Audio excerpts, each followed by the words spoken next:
1857 message de ba to ka announcements ta kon ka announcements ka message me we ka ko ba weekier kan dia latin kon no ngarar wakel ka west ko ba ka wakel ka east ko ba min we ka east ko ba he do mala te ga nyimandan hiya manda ba magora ande miki ka da pe ne ka 2022 alawo me ki kore dan tore mondan jen che moy ka dier kana gwante tin kana ngai jena bato ne riet ka min dong dien e message me we kana tin konen chalke Jacoba West ba ben ka Jacoba West ka plan gurjanga rewtiti ka kana kono ngara ka ngati che ka kan paske dung no wajen man liya maka yelong e message a chup ka ye ngan tela nga che tele access ka jipe nya tame chi telephone na na la right ka nga kana ka direct call che te ka riok la te ka la kwa ja pay okay ba la ye be akule te ka liang kana your pin so kana your pin me kana your pin tela nga access ka ne kon direct tela nga direct call ka ke ye la tyang no ba ben ka pe ka ba ye jo dwanga ko bia chia ka ne kon ko ken be ka wacha ka liang min balaran batone anon mendan te kon ka nyimandan message me we ka Easter kobo te kon ka nyimandan mu gor ka nyimandan mo chale nya logrut here de chole nya loktut kan la ka chol ka gwando ndien tu do gwando ndien but la really name gwandien chale rot really name gwandien chale rot ala nyimanda ne nya logrut ti nyimane merishol shultut che shulrut che ben ka nga ka che la ro ba roi ka ne de kon ta ka koba east wo nyiman ti ga da pinne ka 2022 daga pinne ka Ethiopia che giena la wo che wo chiende jene nya che ga kobo che wo chiena ka koba jene re da kana me ke liu ne me shu au che da angwa ba re dan kana gwanta ka tin kan ta nyiman tin kan ji dwara kana ngai che nyiman ne nya lo che jo dear sister ngan che dear long ki te de che jinget yena gwando aro ka gat ku ke family du a jene che dear long ne me ko ko da ta gordo ka chi joj muno wo jen mete karama wo nyiman da ne nya lo rut mo yo ngai che nyiman ne nya loktut cho da tia ka che cho lo roda mo la cho lo ga gwando ni tut but really name gwandien cho le rot so jene mu wi jo ngai jira mo changa ni yene do kon tie ka ko mechina nyimana ne nyalo gorga nyimane meri chor gore je long nyimane meri chor ja ka yesa ka Nairobi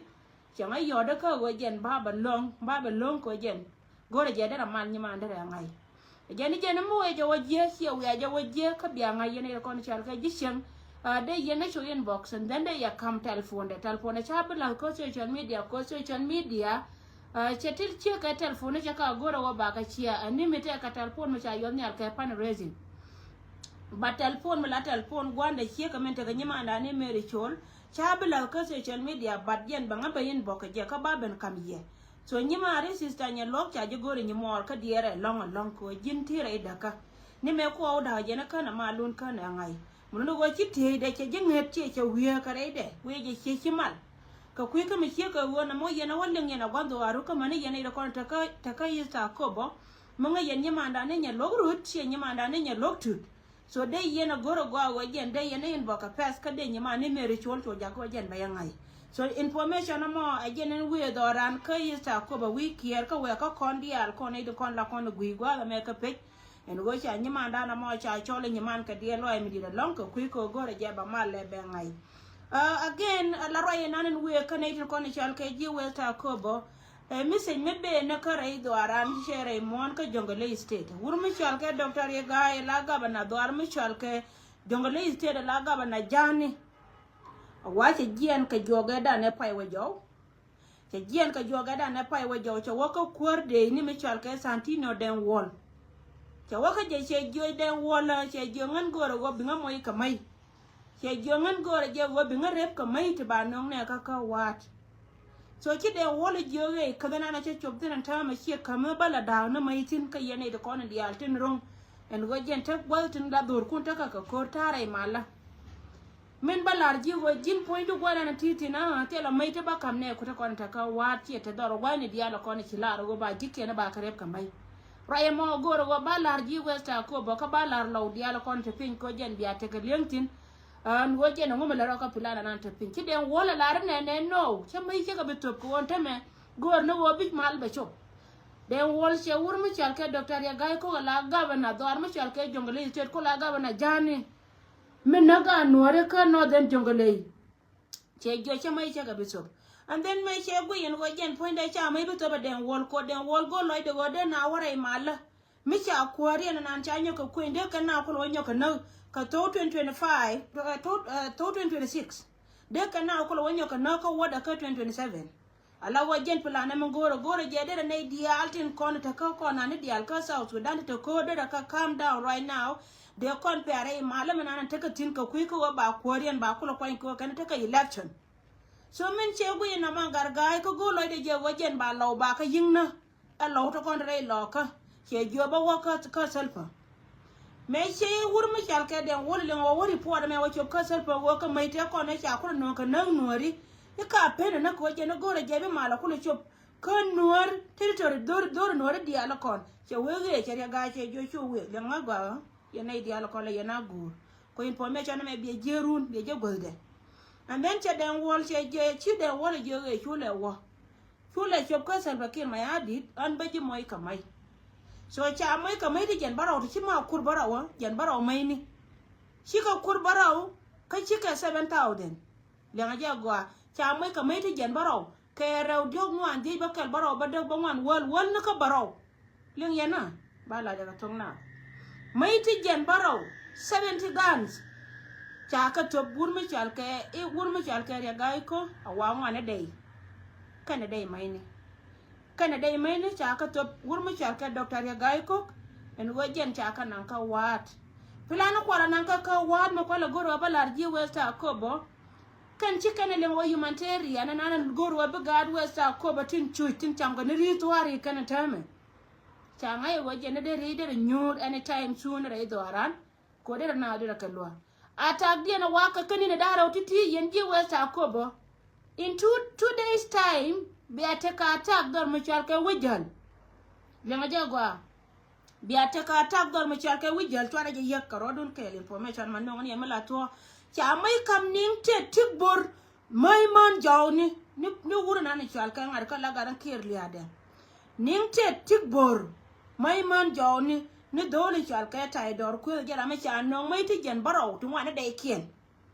mai ti jen baro tu wana de kien gorko ba attack ba nang kan ba nang dor mi chal ke buma dor mi chal ke wal ga kayam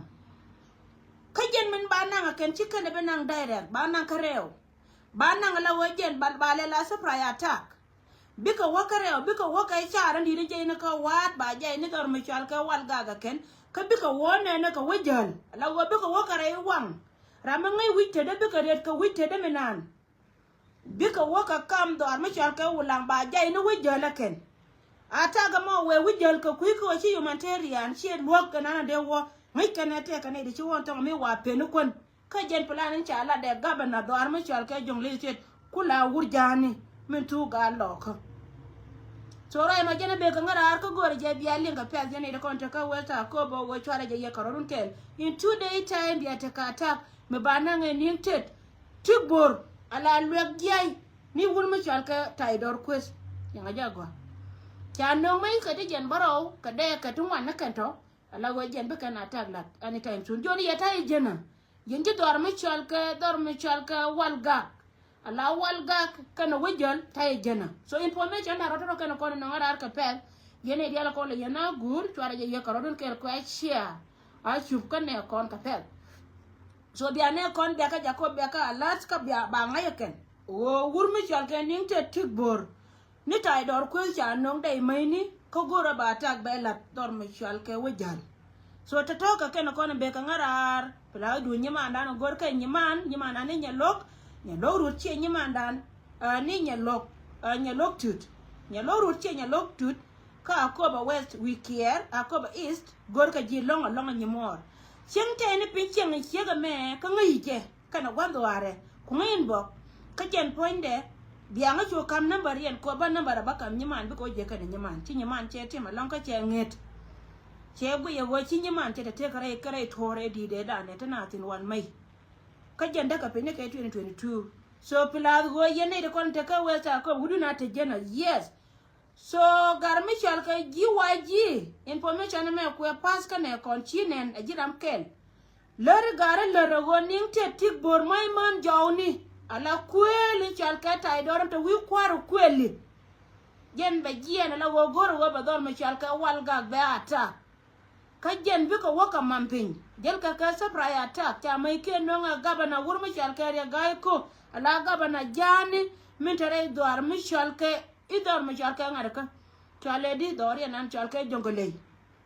chimaya to chi ka chop ka bi ka chop ka yesun jone gari no miti ka ngada ka communication mo ga ka gari lar gare lar wo yen chia bita ka 10 days let's say no waka wa 10 days chika one chia bita ka 5 days a kan yana attack kan yana je so kan yana attack je kan yin te tikbor mai man jawni dum da ba naka ga ba ka de we wur mi ko da biles ko jen man jawni la da ba ka ga de wunta ko ni do te ka shi dwar balla mai ne ka ala wona ta wi kwara kuele tita kel kan wur mi chal ka patot kom me shika na mana gwan lende me chala ma gwan lende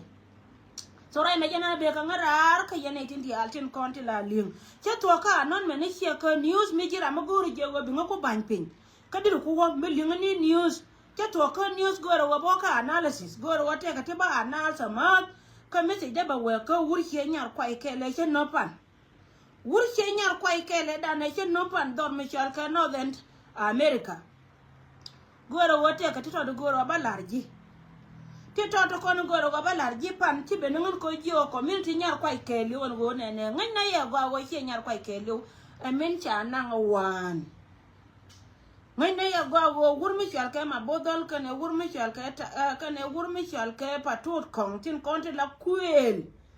tin cha gore war ga wani mulal ngene ya gwa she nyar kwai kelu dum do go chen mi chal ka she nyar kwai ke be kan ko jen tu duela ma cha ngar ngaro wan ti trade mun no go mi jin nyar kwai mu guinga mi takel ka law tin liu kel ka law na ji ka cha ji lo bakula